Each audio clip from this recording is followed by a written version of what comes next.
In this video, I'll show you how to get a YouTube Creator Award, also known as a play button. First, let me explain the different award levels. The silver play button is for 100,000 subscribers. The gold play button is for 1 million subscribers. The diamond play button is for 10 million subscribers. And the red diamond play button is for 100 million subscribers. But here's the important thing to know. Just hitting the subscriber milestone is not enough. YouTube does a manual review of your channel before sending out the award. So, let me walk you through what you need to have in order to pass that review. First, your channel needs to be active. You must have uploaded content within the last 6 months. If your channel has been inactive, you will not qualify.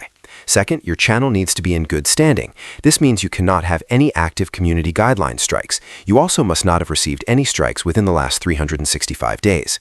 Third, your content needs to be original. If your channel is mostly compilations, mixed clips, or heavily uses other people's copyrighted material, YouTube may disqualify you from receiving the award.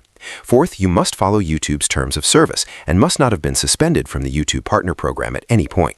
Fifth, your channel must be clean. No spam, no scams, and no artificially inflated subscriber counts. YouTube checks for all of this during the review. Once you hit your milestone and meet all of these requirements, YouTube will reach out to you with instructions on how to claim your award. That is how you do it.